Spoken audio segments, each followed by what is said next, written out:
The job was supposed to be a simple assessment of structural integrity for a property that had been tied up in probate hell for the better part of a decade.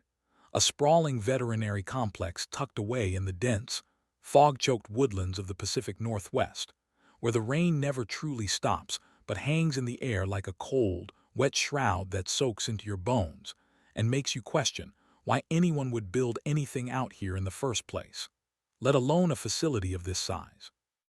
But the pay was triple my usual rate, and the bank wanted a rush job, so I didn't ask questions.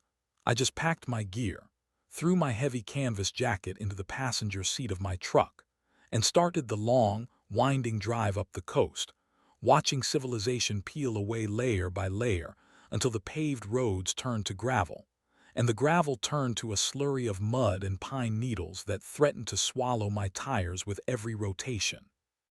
The dense canopy of ancient fir trees blotting out the midday sun until it felt like twilight at noon, a perpetual gray gloom that pressed against the windshield and made the headlights cut through the mist like desperate beams of hope in a dying world. And when I finally saw the rusted iron gates looming out of the fog, twisted into shapes that vaguely resembled snarling wolves, I felt a knot of instinctual dread tighten in my stomach. A primal warning that I should turn around and drive back to the city, back to the noise and the light and the safety of the mundane. But I ignored it because I needed the money, and I've never been one to believe in bad omens. So I got out, cut the padlock with my bolt cutters, the snap echoing like a gunshot in the oppressive silence of the forest, and drove through, the tires crunching over overgrown weeds and debris as the clinic revealed itself. A brutalist concrete monstrosity stained with moss and water damage, its windows dark and lifeless like the empty sockets of a skull, looking more like a bunker or a prison than a place of healing for animals. And as I parked the truck and stepped out into the damp air, the silence hit me, not the peaceful silence of nature but a heavy, expectant silence, the kind that happens right before a predator strikes, devoid of birdsong or the rustle of small creatures. Just the dripping of water from the eaves and the sound of my own breathing, which suddenly seemed too loud, too ragged. So I grabbed my flashlight and my clipboard and headed for the main entrance, the double doors hanging slightly askew, allowing a draft of stale, chemical-laden air to drift out, a smell that was distinctively clinical yet underscored by something sweeter, something like copper and decay. And I pushed inside, the beam of my flashlight cutting through the gloom to reveal a reception area frozen in time. Papers scattered across the floor, a calendar on the wall dating back 12 years, and a layer of dust so thick it looked like gray snow. But it wasn't the disarray that unsettled me. It was the feeling of being watched, the sensation of unseen eyes tracking my movement from the shadows, a prickling on the back of my neck that made me spin around more than once, beams sweeping the corners, revealing nothing but overturned chairs and dead potted plants, yet the feeling persisted, intensifying as I moved deeper into the facility, past the exam rooms where stainless steel tables gleamed dull under my light, past the kennels that lined the long hallway, the cages open and empty, the metal bars bent in ways that suggested whatever had been inside hadn't just been let out. It had forced its way out with terrifying strength. The steel twisted like licorice, and I stopped at one cage, running a gloved hand over the jagged metal, trying to imagine the force required to do this, trying to rationalize it as vandalism or machinery, but deep down knowing it was something biological, something angry, and that's when I heard it for the first time. A sound that froze my blood, a low, oscillating whine coming from somewhere deep within the building, maybe the basement or a sublevel I hadn't found yet. A sound that was unmistakably canine but wrong, too resonant, too sustained, vibrating at a frequency that made my teeth ache and my vision blur for a second. A sound that shouldn't come from a throat made of flesh and blood, and I froze, straining my ears, but it cut off as abruptly as it had started, leaving the ringing silence in its wake, and I told myself it was the wind, just the wind howling through a broken vent. But my hands were shaking as I made a note on my clipboard, the ink trembling on the page, and I decided to stick to the upper levels for now, moving toward the administrative offices. Pushing open a door marked Dr. Aris Thorne, Chief of Veterinary Pathology, the office surprisingly intact compared to the rest of the building. Bookshelves lined with thick medical texts, a mahogany desk cluttered with files, and a leather chair that looked like someone had just stood up from it. The leather still depressed, and on the center of the desk, perfectly aligned, was a leather-bound journal, its cover scratched and worn, and despite the job requiring me to check beams and foundations, I found myself drawn to it, compelled by a curiosity that felt dangerous, and I opened it, the pages yellowed and brittle, covered in a frantic, cramped handwriting that devolved from neat clinical notes to jagged scrawls of madness. The first entry dated 12 years ago, detailing the arrival of a new shipment of specimens from a location redacted in black ink, describing them as Canis lupus familiaris, but noting anomalies in their genetic structure, heightened aggression, and an uncanny ability to coordinate. And as I flipped through the pages, reading snippets about auditory mimicry and pack telepathy, the room seemed to grow colder, the light from my flashlight dimming as if the darkness was swallowing it, and then my phone buzzed in my pocket, a jarring vibration against my hip that made me jump and nearly drop the journal, and I pulled it out expecting a call from the bank. But the screen was black, dead, no signal, which was expected out here. But then it lit up. Not with a call, but with the stark, terrifying interface of the emergency alert system, the red triangle pulsing, the text stark white against the black background, and the harsh, dissonant tone blared from the tiny speaker, echoing in the quiet room like a siren. Emergency action notification. Civil danger warning. Issued BY National Command Authority. Do not attempt to leave the quarantine zone. Shelter in place immediately. Avoid all contact with domesticated animals. If you hear vocalizations, do not respond. Do not make eye contact. Lock all doors and windows. This is not a drill. The message scrolling twice before the screen flickered and died, the battery draining from 80% to 0 in seconds, leaving me in the dim light of my flashlight with the echo of that warning bouncing around my skull. Avoid all domesticated animals. A phrase that made no sense. Dogs and cats weren't a civil danger, unless the journal was right. Unless the things described in these pages weren't just sick animals but something else. Something that had been brought here and studied and then let loose. And as the realization settled in, the silence outside was broken again, not by one whine but by a chorus, a rising cacophony of howls that erupted from the forest surrounding the clinic, a sound that was vast and encompassing, sounding like hundreds, maybe thousands of throats screaming in unison. But the sound wasn't coming from the woods. It sounded like it was coming from everywhere, from the walls, from the floor, from the very air itself. A sonic assault that wasn't just noise but a physical pressure, and amidst the howling, I heard distinct patterns, rhythms that sounded like speech, like a language I couldn't understand but felt in the primitive stem of my brain. A communication that was coordinating, directing, hunting, and I ran to the window, wiping away the grime to look out at the parking lot. And there, standing at the edge of the tree line, illuminated by the faint moonlight that had broken through the fog, were shapes, dozens of them, sitting perfectly still, their eyes reflecting the light with a luminescence that was too bright, too green, and they weren't moving. They were just watching the building, watching me. Their silhouettes vaguely dog-like but wrong, their limbs too long, their necks elongated, their postures rigid and human-like in their stillness. And as I watched, one of them, a massive shape that looked like a distorted German shepherd, stood up on its hind legs, balancing with an eerie grace, and raised a paw, pointing directly at the window where I stood, a gesture of intelligence and malice that shattered my reality. And I stumbled back, clutching the journal to my chest, my breath coming in short, panicked gasps, realizing that the gate I had driven through wasn't to keep people out. It was to keep these things in, and I had just broken the seal. I was inside their territory now, trapped in a concrete tomb with a pack of things that used to be dogs but were now something evolutionary and terrifying. And the howling stopped instantly, replaced by the sound of glass breaking on the ground floor, the sound of multiple entry points being breached simultaneously, the sound of claws clicking on tile, rapid and heavy, moving toward the stairwell, moving toward me. and I knew with a chilling certainty that the structural assessment was over, and the fight for my life had just begun.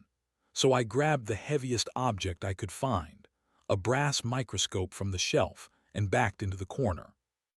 Listening to the clicking grow louder, closer, accompanied by the wet, rhythmic sound of heavy breathing that sounded almost like laughter, almost like words, whispering my own fears back to me from the darkness of the hallway.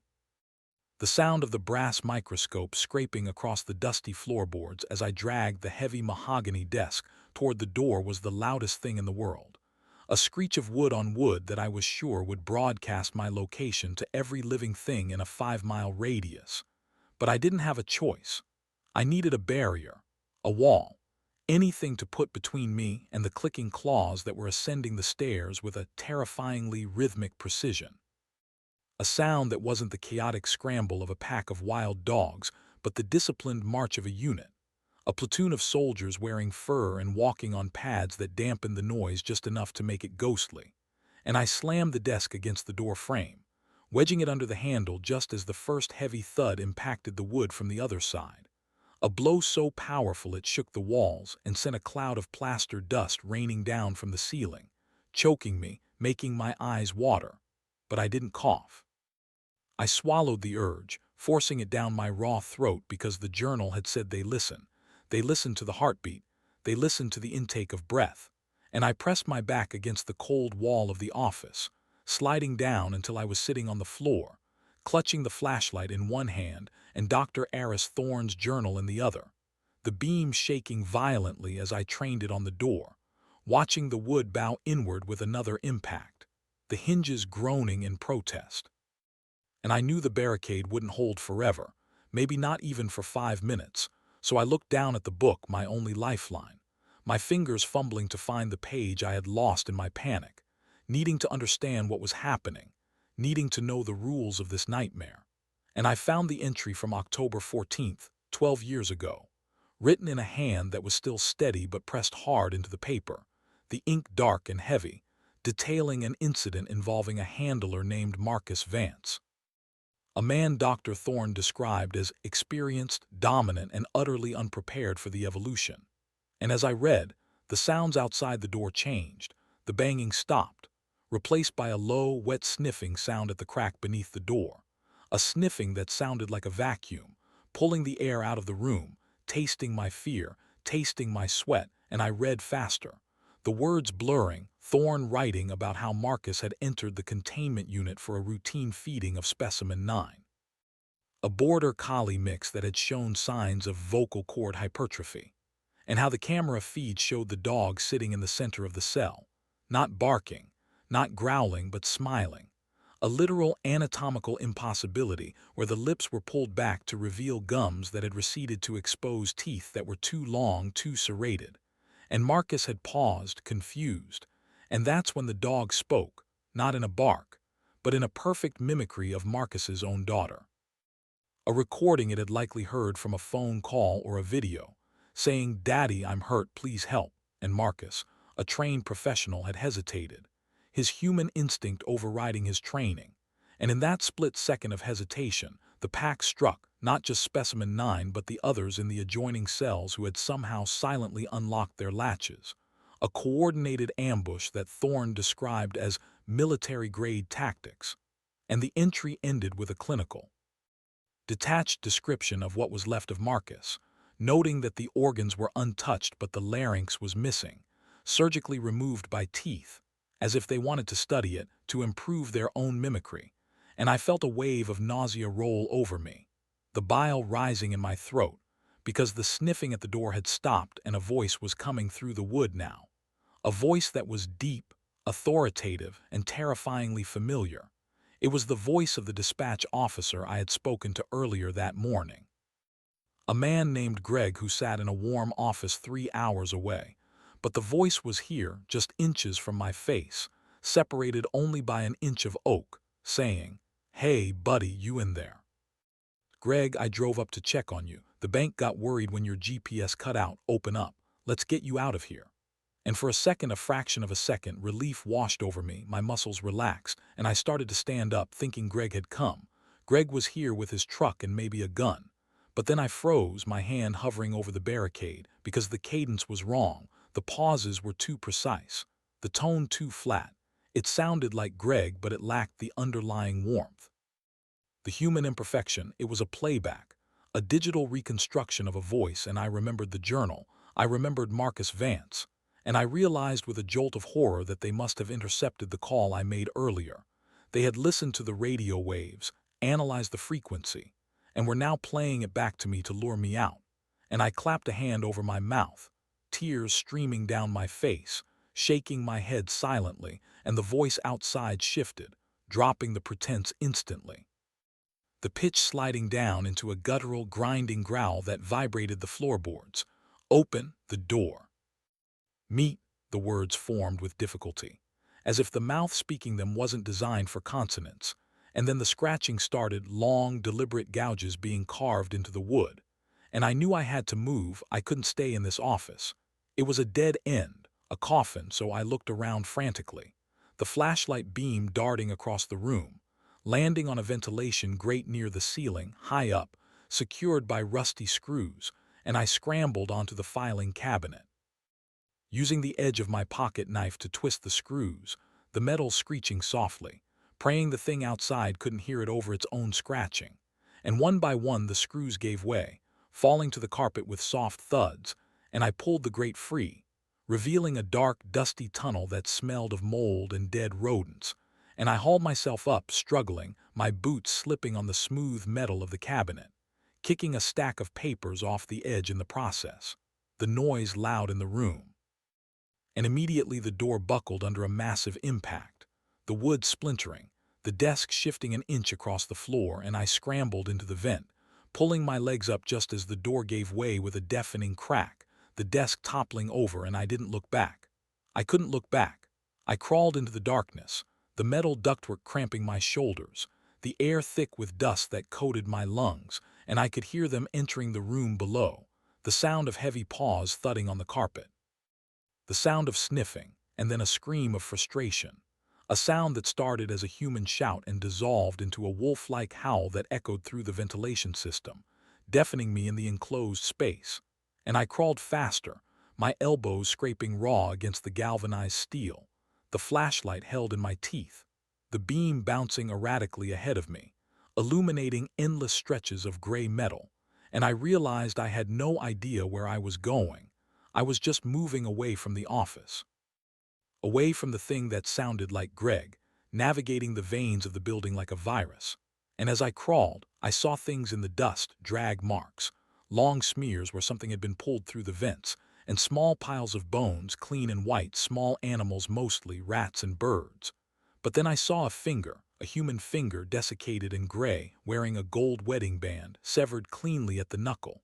And I choked back a sob, crawling over it, trying not to think about who it belonged to, trying not to think about how long it had been there. And I reached a junction, a T-intersection where the air grew colder, and a draft blew from the left, carrying the scent of chemicals and formaldehyde, the smell of the labs. And I took the left turn, the metal groaning under my weight, and I heard movement below me in the hallway under the duct, a clicking of claws, dozens of them moving in a pack, and I stopped, holding my breath, pressing my face against the cold metal, listening to them pass.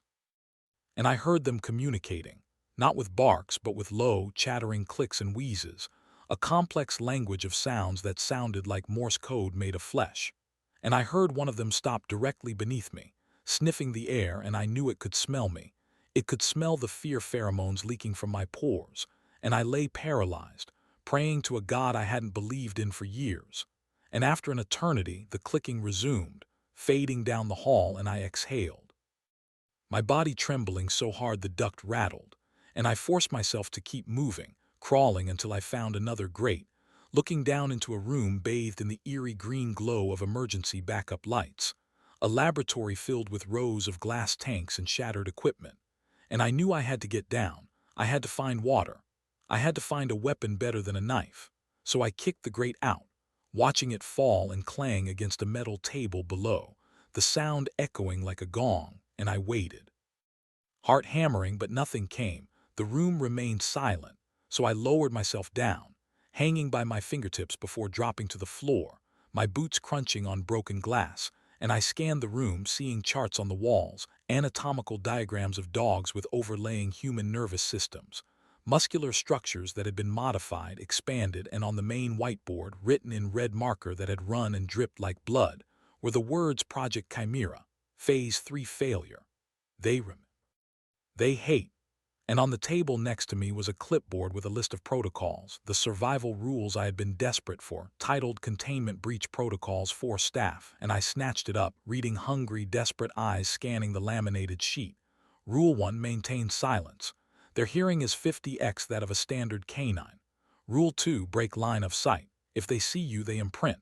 Rule 3, do not trust voices. They utilize prey mimicry. Rule 4, eliminate the alpha. The hive mind is centralized. Rule 5. Fire is the only deterrent. Ballistics are ineffective against modified bone density.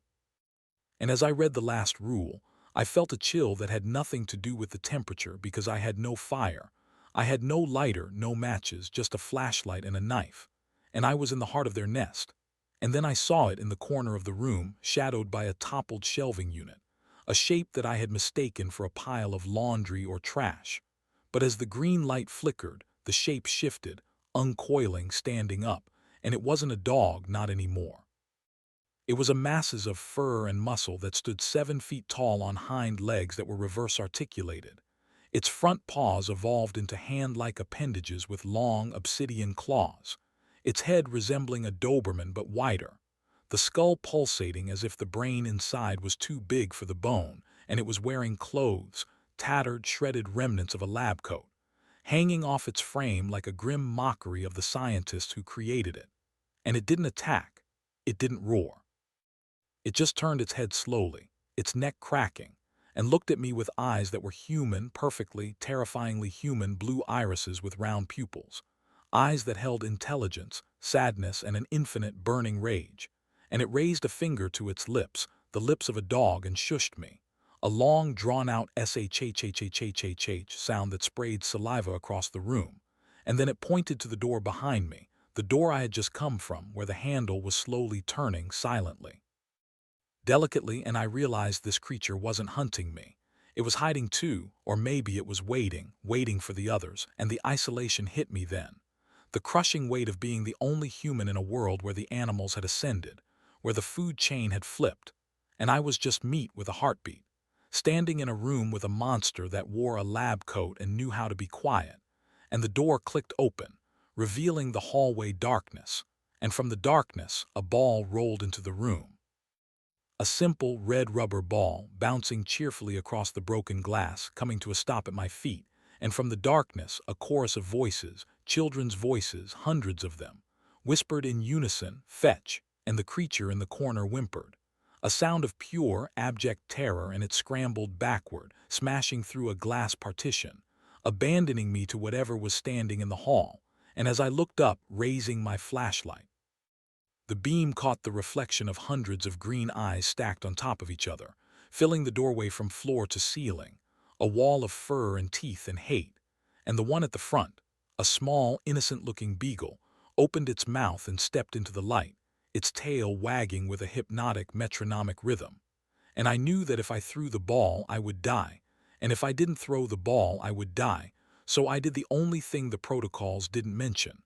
I turned and ran, following the monster in the lab coat, diving through the shattered glass partition just as the room behind me exploded into a frenzy of snarling, tearing violence, the sound of the beagle screaming in a voice that sounded like a jet engine. And I sprinted into the unknown depths of the clinic, the sounds of the hunt hot on my heels, driving me deeper into the belly of the beast where the secrets were buried, and where the silence was louder than the screams. My lungs were burning like I had inhaled broken glass, every breath a jagged tear in my chest as I scrambled after the abomination in the tattered lab coat, my boots slipping on the slick, blood-smeared linoleum of the corridor as we plunged deeper into the bowels of the facility, the air growing colder and heavier with every meter we descended, the smell of rot and copper fading into the sterile, ozone-tinged scent of high-voltage electronics and deep subterranean storage. And behind us, The cacophony of the hunt was a physical weight, a tidal wave of snarling, clicking, and those terrifyingly human screams that echoed off the concrete walls, driving me forward with a primal panic that overrode every shred of logic I had left. And I watched the creature ahead of me, this bipedal nightmare that moved with a loping, disjointed grace, its long claws sparking against the metal handrails as it vaulted down a flight of concrete stairs. And I followed, half falling, half jumping. My flashlight beam cutting wild arcs through the darkness, illuminating signs that flashed by in a blur: Sublevel 2, Surgical, Sublevel 3, Genetic Sequencing, Sublevel 4. Restricted access. And we didn't stop until we hit the bottom, a heavy blast door that looked like it belonged on a submarine, painted with yellow and black hazard stripes and marked with a skull and crossbones inside a gear, the symbol of some forgotten or black-budget division I didn't recognize. And the creature slammed its shoulder against the wheel, whining in a high-pitched, desperate tone, its human eyes locking onto mine, pleading, and I understood. I threw my weight against the cold steel, gripping the wheel alongside its furred, clawed hands, and together we spun it, the gears grinding with a sound like tectonic plates shifting, and the door groaned open just wide enough for us to squeeze through. And as I tumbled into the room beyond, the creature kicked the wheel back, spinning it shut just as a heavy body impacted the other side, a boom that shook the floor and sent dust raining from the reinforced ceiling, followed by the sound of scratching, not the frantic scratching of a dog wanting to come in, but the slow, deliberate work of metal tools, of claws that were harder than steel, carving into the barrier. But for the moment, we were safe, sealed inside a room that looked like the nerve center of the apocalypse, rows of server racks humming with a low, dying vibration, walls lined with filing cabinets marked Top Secret and Eyes Only, and a massive central desk dominated by computer monitors that were currently dark save for one that blinked with a green cursor. And I collapsed against the wall, sliding down to the floor, gasping for air, clutching my chest, staring at the creature, the hybrid, which had retreated to the far corner, curling into a ball like a frightened puppy, wrapping its long, distorted arms around its knees, rocking back and forth. And I realized it was weeping, making soft, hitching sounds that were unmistakably human sobs. And the dissonance of it, the visual horror of a 7-foot dogman crying like a child, nearly broke my mind right then and there, but I forced myself to look away, to focus on the room, because this was it. This was the heart of the rot, the place where the answers were buried. And I pulled myself up, my legs trembling, and walked toward the desk, the flashlight beam playing over the scattered papers. And I saw a file, a thick black binder with the emblem I had seen on the door stamped in silver foil, and the words Project LYCAON, Final Report, Do Not Duplicate. And my hands shook as I opened it, the pages smelling of old paper and secrets. And the first page was a letter, dated 15 years ago, on Department of Defense letterhead, addressed to Dr. Aris Thorne, authorizing Phase 1 funding for the Organic Biosurveillance Initiative.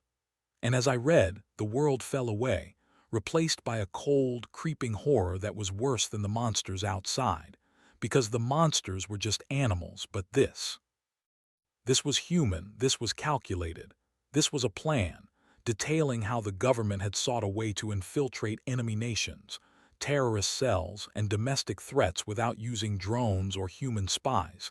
They needed something invisible, something omnipresent, something no one would suspect. And they found the answer in man's best friend. The document laid it out in terrifying scientific detail, describing how they had isolated the genes responsible for canine loyalty and obedience, and spliced them with human neural tissue, grafting sections of human neocortex onto the canine brainstem to increase cognitive processing power, memory retention, and problem-solving skills, essentially creating a biological hard drive that could walk, eat, and wag its tail. But the true horror was in the section titled Auditory Uplink and Data Transmission, where it explained that the howling, the sound that had haunted humanity for millennia, was the perfect carrier wave, a frequency that could travel for miles, and they had weaponized it, genetically modifying the vocal cords of these subjects to encode encrypted data into their howls, So when a dog howled at the moon, it wasn't calling to the pack. It was uploading. It was transmitting hours of recorded audio logs, conversations it had heard in the living room, in the park, in the bedroom, sending it all to low-orbit satellites that relayed it back to this very facility. And I flipped the pages frantically, reading about the sleeper protocol, how thousands of these genetically modified puppies had been introduced into the general population through shelters, pet stores, and breeders, labeled as high-intelligence mixed breeds, placed in the homes of politicians, generals, dissidents, and regular families, living sleeper agents that ate from a bowl and slept at the foot of the bed, recording every word, every secret, every sin, and waiting for the signal that would activate Phase 2. Asset retrieval, which was what was happening now, the recall, the awakening, but something had gone wrong.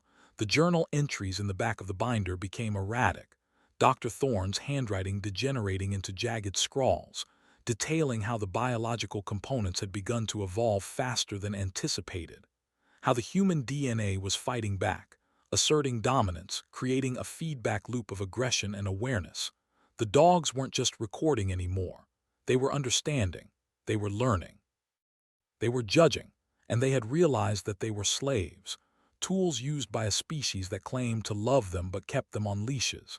And the hive mind created to coordinate the data uploads had turned into a collective consciousness of rage, a psychic network that connected every modified canine in the radius, sharing the trauma, the anger, the desire for revenge. And I stared at the page, reading the phrase spontaneous genetic cascade, which described how the physical mutations, the bipedalism, the thumbs, the size, were a result of the unstable DNA trying to mimic the masters to overthrow them, to become the alpha species. And I dropped the binder, the heavy thud echoing in the silence, feeling sick, feeling the betrayal of it, looking down at my own hands and wondering if the stray I had fed last week was one of them, if it had recorded my voice, my kindness, and categorized it as weakness. And then I heard a sound that made my blood freeze, the sound of typing, slow, rhythmic keystrokes coming from the dark corner of the room, and I swung the light around to see the hybrid, the creature in the lab coat, standing at a secondary terminal, its large, clumsy fingers pecking at the keyboard with surprising delicacy, its face illuminated by the blue glow of the screen. And it wasn't attacking, it was working, it was accessing the system.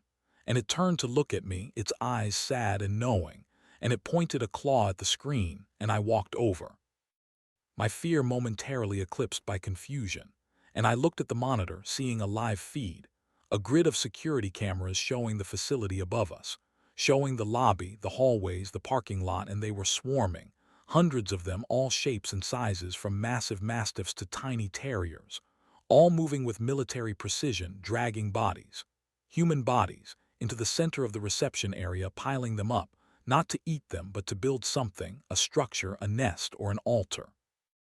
And then the hybrid hit a key, bringing up a specific file titled Subject 0 Patient Profile.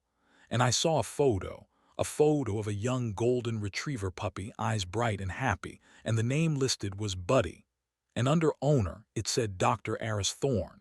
And I looked at the monster standing next to me, at the tattered remains of the lab coat, and the realization hit me like a physical blow. This wasn't just a test subject. This was Thorne's dog. The one creature he couldn't bring himself to euthanize when the project went south, the one he had tried to save, tried to hide, and in doing so he had subjected it to the worst fate of all, trapped between two worlds, intelligent enough to know what it was but too animal to ever be human, a bridge between the creators and the destroyers. And Buddy, or what was left of him, typed a command and a window popped up. System purge initiated. YN, and he looked at me, waiting, his finger hovering over the Y, offering me a choice, a way to destroy the data, to erase the records of the sleepers so the government couldn't use them, couldn't reactivate them. But doing so would also release the locks. It would open every door in the facility, including the one holding back the army outside. And before I could answer, before I could process the moral calculus of saving the world's secrets or saving my own skin, the main power died. The humming of the servers cutting out with a descending groan, plunging the room into absolute pitch blackness, followed instantly by the crimson wash of the emergency strobes, spinning silently, casting long, dancing shadows that made the filing cabinets look like tombstones. And in the red dark, the sound of the scratching at the blast door stopped, replaced by a hydraulic hiss, the sound of the magnetic seals disengaging, failing without power, and the heavy wheel on the door began to turn slowly from the outside. Squealing with rust and strain, and Buddy let out a low, mournful howl, a sound of apology, and grabbed my arm, his grip bruisingly strong, dragging me away from the door toward a grate in the floor, a maintenance shaft I hadn't seen, and he ripped the cover off with one hand, pointing down into the abyss, into the sewers, the drainage tunnels that led away from the complex. And I looked at him, realizing he wasn't coming. He was staying to hold them back, to buy me time.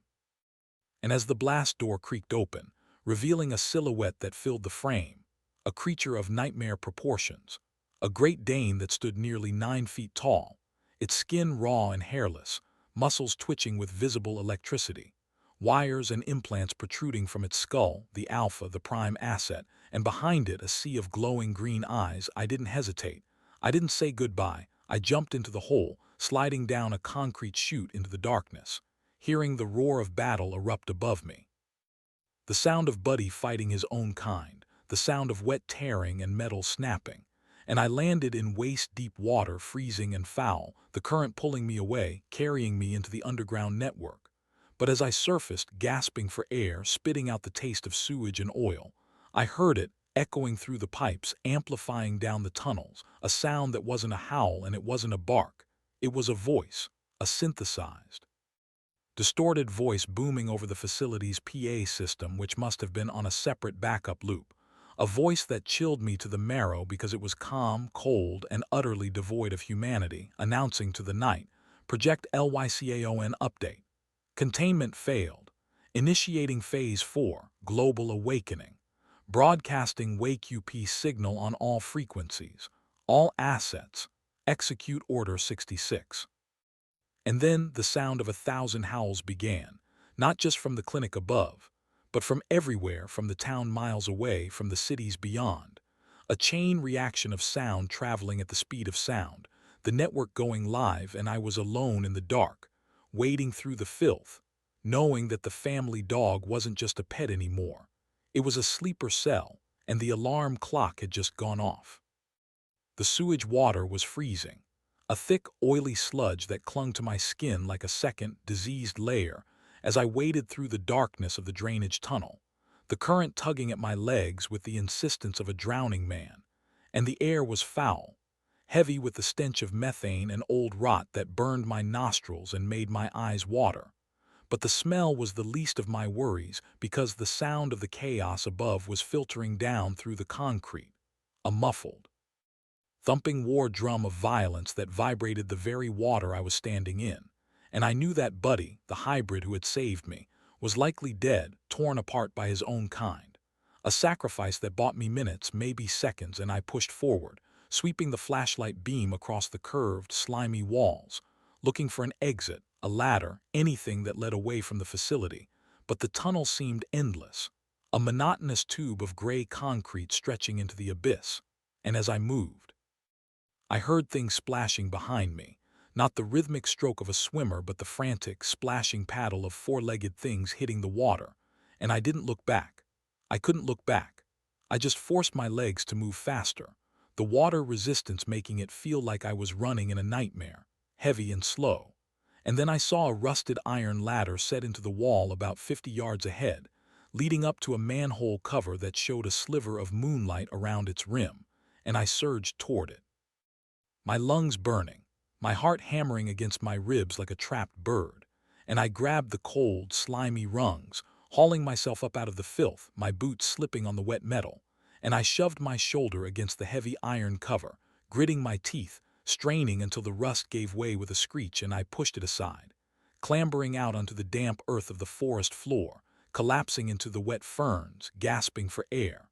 The cold night air rushing into my lungs, but there was no relief. Because the forest wasn't silent, it was alive, pulsating with a low, ambient hum that I realized was the sound of thousands of distant howls blending together into a single note of dread.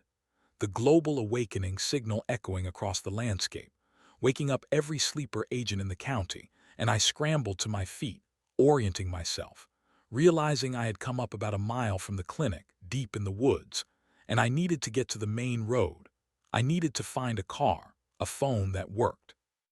Anything, so I started to run, dodging between the massive trunks of the fir trees, the fog swirling around me like ghosts, and that's when I saw the lights, beam of flashlights cutting through the mist ahead, and I froze, crouching behind a fallen log, watching as three figures emerged from the gloom, men dressed in heavy hunting gear, carrying rifles, looking confused and terrified, and I recognized the lead man.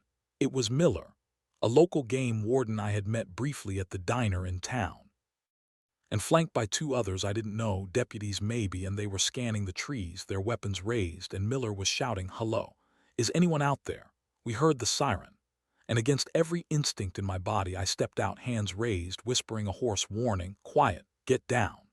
And they spun around, rifles leveling at me, their faces pale in the flashlight beams, and Miller lowered his gun, recognizing me. "Jesus, son, you look like hell. What's happening up at the clinic?"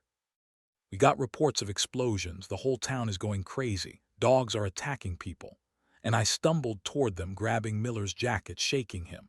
"It's not just dogs, Miller, it's a takeover. We have to leave. We have to get out of the woods now." But before he could answer, the radio on his belt crackled to life, static cutting through the silence, and a voice came through. A woman's voice, crying, hysterical, "Officer Miller, please help me. I'm at the ravine. I twisted my ankle. They're coming, please." And Miller's eyes went wide. "That's Sarah, that's my wife. She was supposed to be at her sister's." And he turned toward the ravine, toward the dark depression in the earth to our left, and I grabbed him harder. "No, it's not her. It's a trap. They mimic voices. Don't go."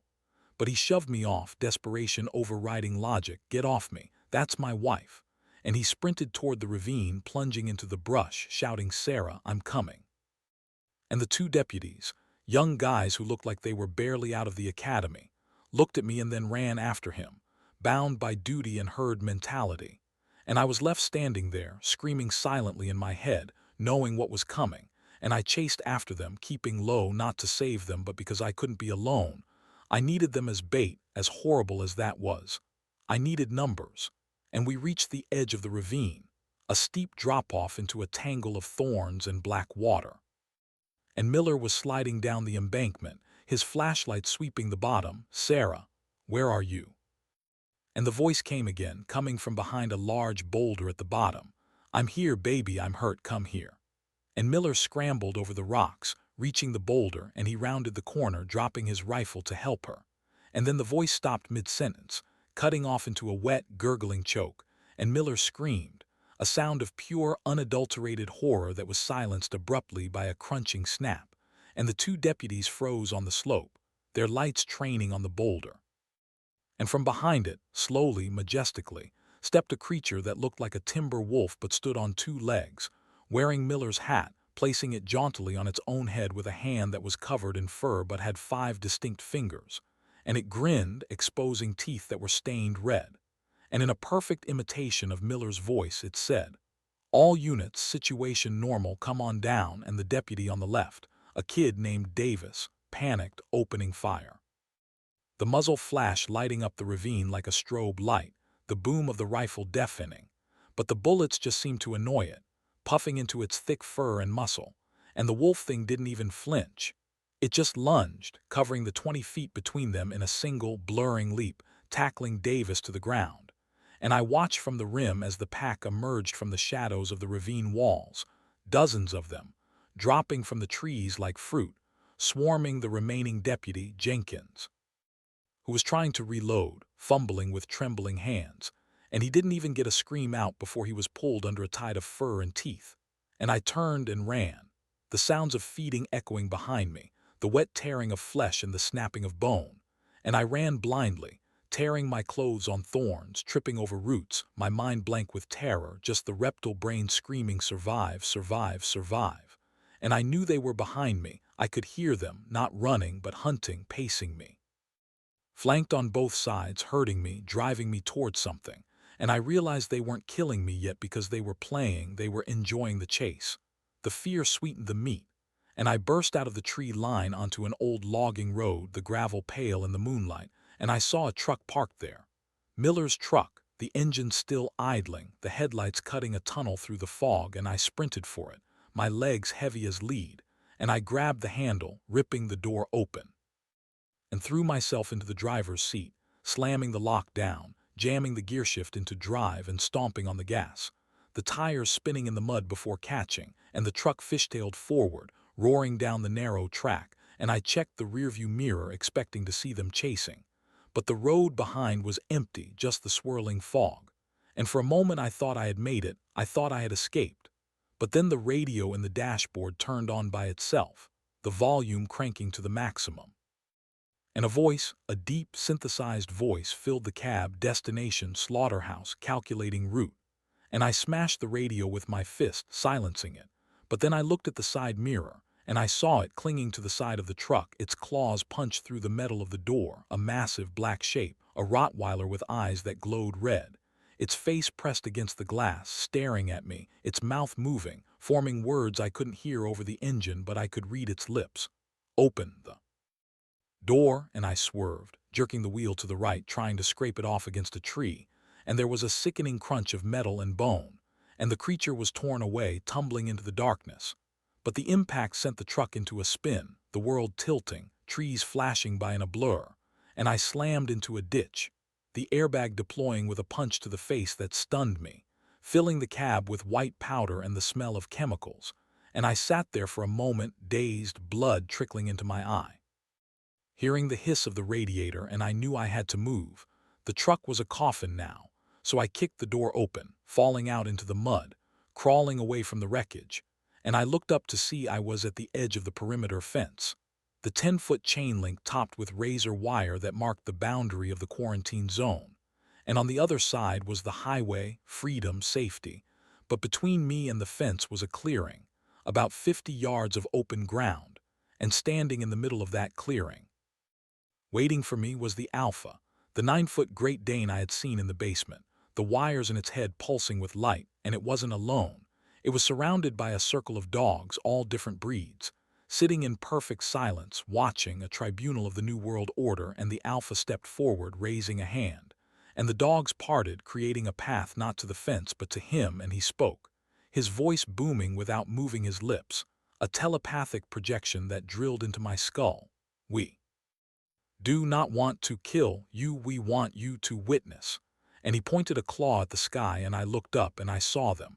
Thousands of tiny lights moving in the atmosphere, satellites, the network, blinking in unison, and the Alpha lowered his hand and pointed at me.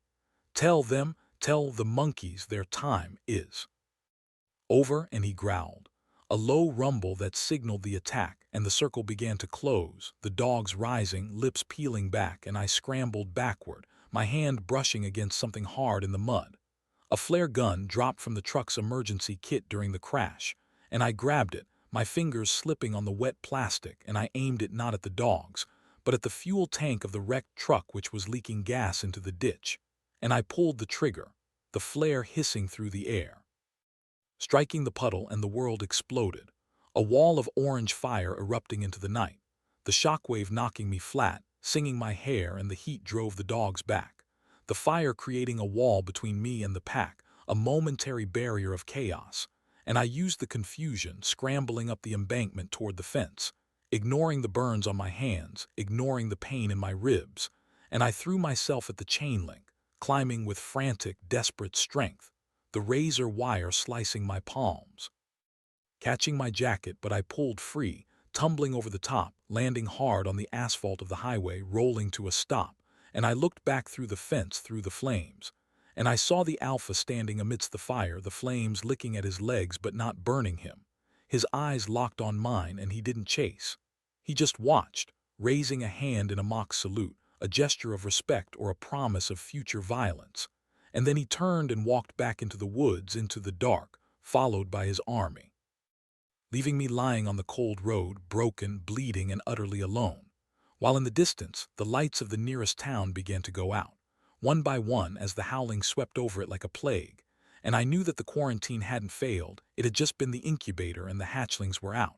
And as I lay there, watching the darkness swallow the world, a stray dog, a small, mangy terrier, trotted out of the shadows of the guardrail, stopped, looked at me with eyes that were too old, too wise, and whispered, "Run." It has been 6 months, 3 weeks, and 4 days since I crawled off that asphalt road and into the back of a black, unmarked van that I thought was my salvation, but was actually just the second phase of my containment. And I haven't slept more than 2 hours at a time since that night because every time I close my eyes I see the green eyes stacked in the doorway. I hear the click of claws on tile. And I feel the phantom vibration of the alpha's voice inside my skull telling me that the time of the monkeys is over. And sometimes I think he was right. Sometimes I think we are already dead and just haven't realized it yet because the world I return to is not the world I left. It looks the same on the surface. The sun still rises. The traffic still jams on the freeway. People still buy coffee and complain about the weather. But the texture of reality has changed. It's thinner now, worn threadbare by the truth that is scratching just beneath the surface.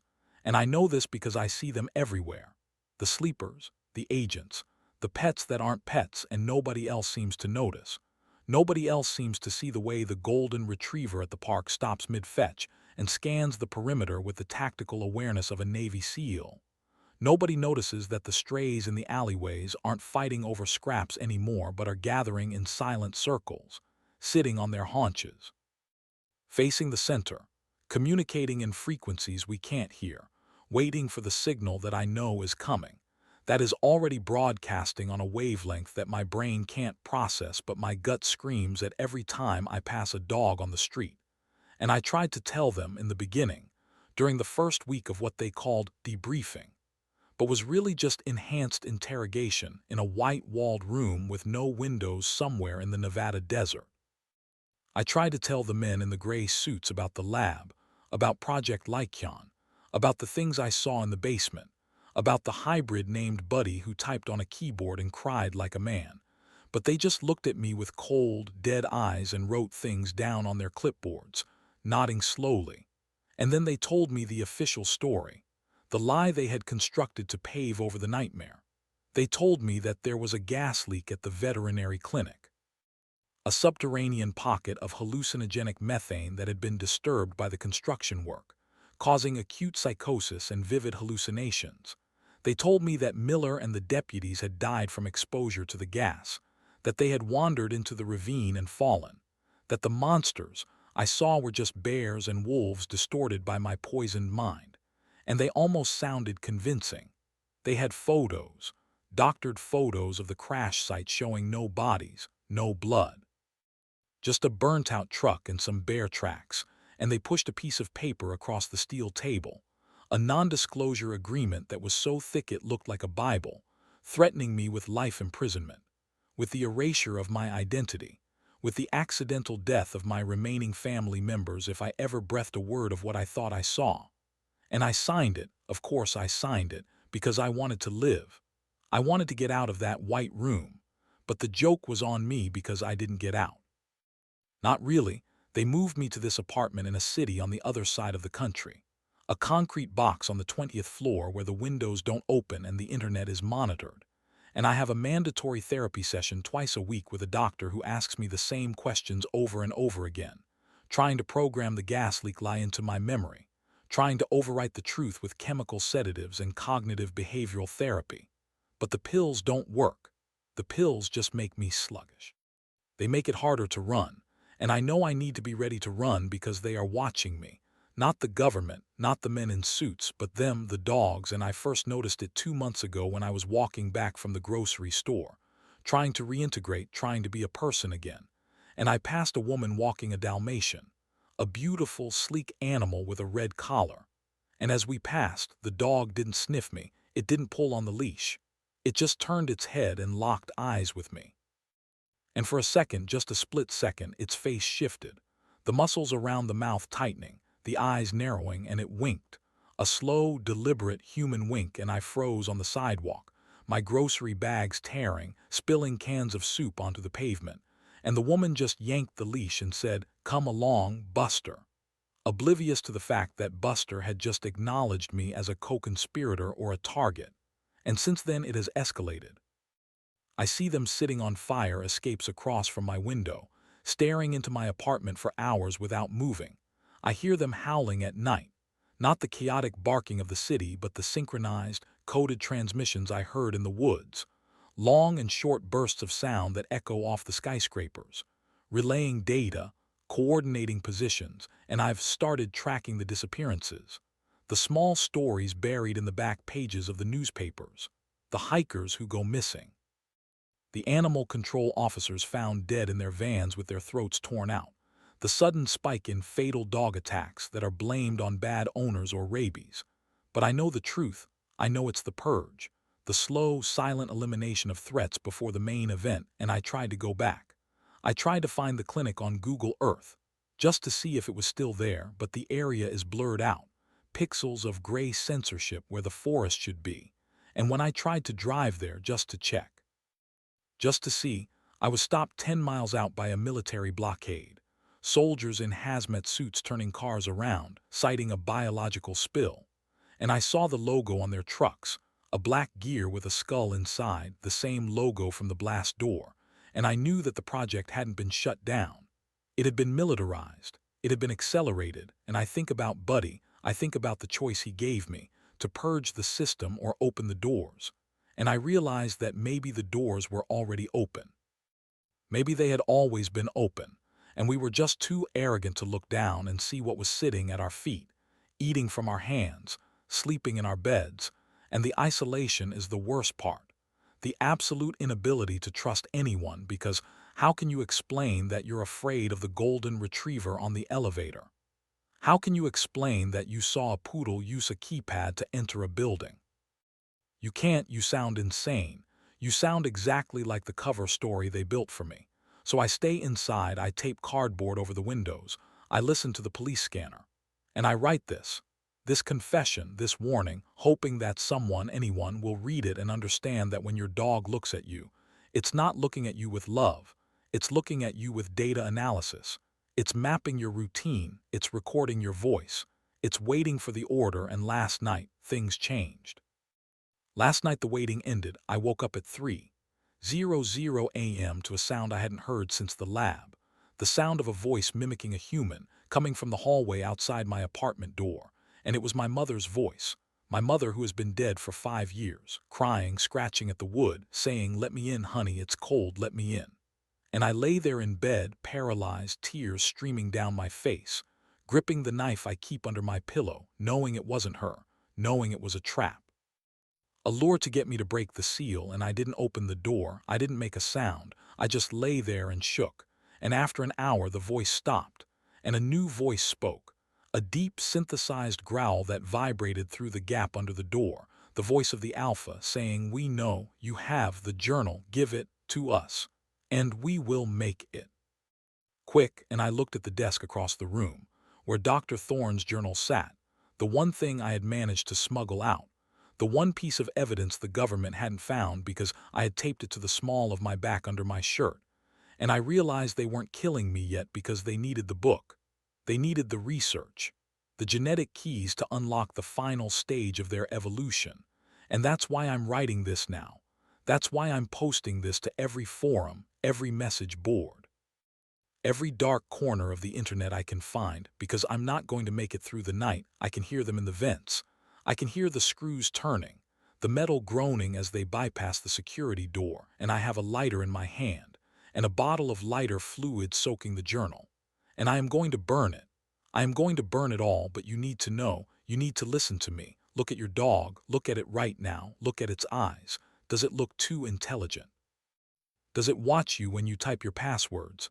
Does it howl when the phone rings? If it does, get out, leave the house. Don't pack a bag, just run, because the Phase 4 signal wasn't just a wake-up call. It was a declaration of war, and we have already lost.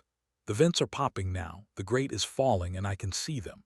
I can see the green eyes in the darkness of the ceiling, hanging upside down like bats, distorted, wrong.